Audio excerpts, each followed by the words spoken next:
Well, good morning, girls and boys. I hope you're having the most fantastic day so far. Now, when I was in middle school or sort of grade 5, 6, and 7, one of my favorite things to do was to wake up really early in the morning before school, run out, and when I was your age, there was a show on TV in the mornings called Cheese TV. I know what you're thinking, cheese TV, that's probably not very interesting. I don't even like cheese. Well, that's okay. It had nothing to do with actual cheese, but it had cartoons on it, and it also had anime. So every morning before school, I would watch Pokemon, different cartoons. But one of my favorite cartoons was a cartoon and an anime named Dragon Ball Z. Now, some things in this earth are timeless, and I've got a feeling that many of you may know what Dragon Ball Z actually is. Now, some of you might not, but basically it's kind of about these guys who are kind of like superheroes, and they go around and they help people, and they're all very powerful. But there's this one main character named Goku. Now, Goku's like the best fighter. He's, karate, and he's powerful. But what he sometimes will do is when he gets really angry or when he really needs to save the world, he goes Super Saiyan. So basically what he does is he gets really angry and he harnesses the power of the universe, and it comes into him, and then he burns bright and he goes up a level in his power. And then if he gets more annoyed, he goes up again in his power. You know what? I can spend all day telling you what this is, but let's take a moment and watch a very short clip from Dragon Ball Z, and you can see exactly what I mean.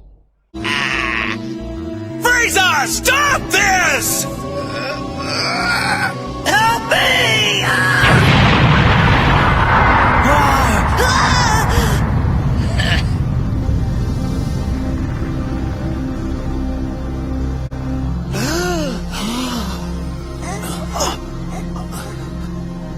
Now who was it? It was Krillin.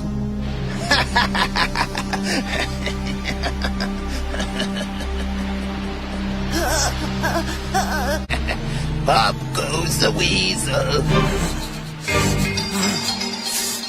I won't let you get away with this!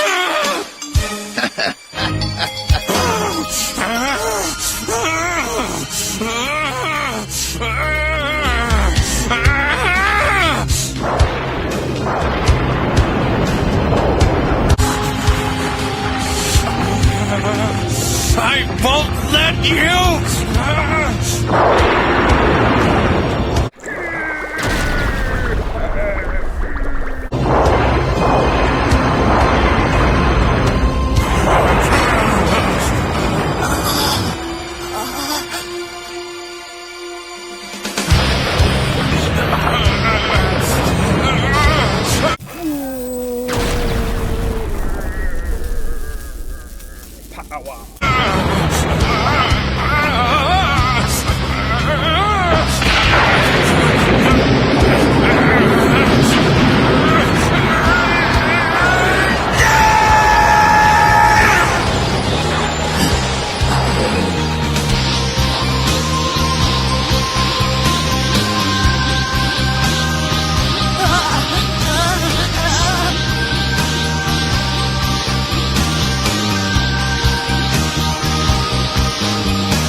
Gohan, listen very carefully. You must leave this planet now and take Piccolo with you. Got it? Alright, that's enough from Goku. That is enough from me. I don't think I can ever go Super Saiyan. Sometimes when I'm hungry, I kind of go Super Saiyan because I'm just so hungry. But in today's devotion, you might be thinking, why are we talking about Dragon Ball Z, Mr. Baird? But in this morning's devotion, we read of a time of when Jesus showed his friends how and that he was truly God. Because remember, Jesus wasn't just a man. We've learnt that so far in this year's devotions. He was kind of like a God man. So we're going to read from Matthew chapter 17 of a story when Jesus seemed to be quite normal, but then he went Super Saiyan to show his friends that he was God. So let's read. All right, we're reading from Matthew 17. Follow along with me. 6 days later, Jesus took Peter, James, and John, the brother of James, up onto a high mountain. Jesus brought his 3 best friends with him. They were all alone there. While they watched, Jesus was changed. His face became bright like the sun, and his clothes became white as light. Then 2 men were there, talking with him. The men were Moses and Elijah. Peter said to Jesus, "Lord, it is good that we are here. If you want, I will put up 3 tents here, one for you, one for Moses, and one for Elijah." But while Peter was talking, a bright cloud covered them. A voice came from this cloud saying, "This is my son, and I love him. I am very pleased with him, so you must obey him." The followers with Jesus heard the voice. They were so frightened that they fell to the ground. But Jesus went to them and touched them. He said, "Stand up. Don't be afraid." When the followers looked up, they saw Jesus now, and him alone. When Jesus and the followers were coming down from the mountain, Jesus commanded them, "Don't tell anyone about the things you saw on the mountain. Wait until I have been raised from the dead. Then you may tell." You know what? That was a pretty special reading in which we saw Jesus get his God on. He kind of got his God on. He showed people who he truly was. He was God in flesh.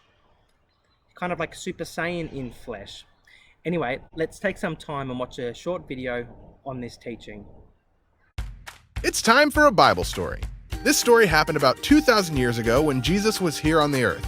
One day, Jesus went up to a high mountain and brought a few of his disciples with him, Peter, James, and John. Nice, going on a little hiking trip, huh? See the great outdoors, climb a mountain, maybe do a little fishing of men, get it? Yeah, I get it. But that's not why they went up onto the mountain. It was way more important than just a hiking trip. Jesus wanted to show them something incredible. When they got up to the top of the mountain, Jesus' appearance changed. The Bible says that his face shone bright like the sun, and his clothes became white as light. Whoa, I hope they brought their sunglasses, or they'd be all like, "My eyes!" Yeah, sunglasses weren't really a thing back then. Right, they probably just got all squinty then, huh? Probably. But then something else happened. 2 other men appeared before them and started talking to Jesus. Wait, hold up. Who are these guys? Where'd they come from? The other 2 men were Moses and the prophet Elijah. Whoa, wait a minute. Weren't those guys around, like, way earlier than Jesus was on the earth? Okay, you're getting my timelines all mixed up. This is some straight up Infinity War, time traveling, next level multiverse stuff. Calm down, it's not that complicated. Yes, Moses and Elijah were both alive a long time before Jesus was on earth, but they appeared on the mountain with Jesus that day. Okay, what happened next? I bet Peter, James, and John were totally amped to see that happen. They totally were. In fact, Peter wanted to build 3 memorials right there on the mountain. One for Jesus, one for Moses, and one for Elijah. Classic Peter. But right after he said that, something else happened. A bright cloud covered them, and a voice from the cloud said, "This is my son, with whom I am well pleased. Listen to him." Wait, was that God's voice that said that? You got it. Oh man, that would be pretty powerful to hear. Oh, it definitely was. When the voice of God said that about Jesus, the disciples fell face down on the ground, terrified. Well, yeah, I've done that just when my mom calls my name from across the house. I know, right? Especially when they use your middle name. That's when you know it's game over. Okay, so we got Jesus shining like the sun, Moses and Elijah hanging out, glowing clouds, the voice of God. What happened next? As the disciples were on the ground, Jesus came up and touched them and said, "Don't be afraid. Get up." When they looked up, everything else was gone, and it was just Jesus standing before them. Then, as they traveled down the mountain, Jesus instructed them not to tell anyone about what they saw until after his resurrection. Okay, hold on. I've got a few questions. Understandable, and so did the disciples. They asked Jesus about what they just saw, and Jesus helped them understand that it was just a glimpse of what would happen in the future. He would come back one day in his glorified body and bring about a new kingdom on the earth. Dude, that sounds incredible. I can't wait for that. Yeah, me neither, dude. The end.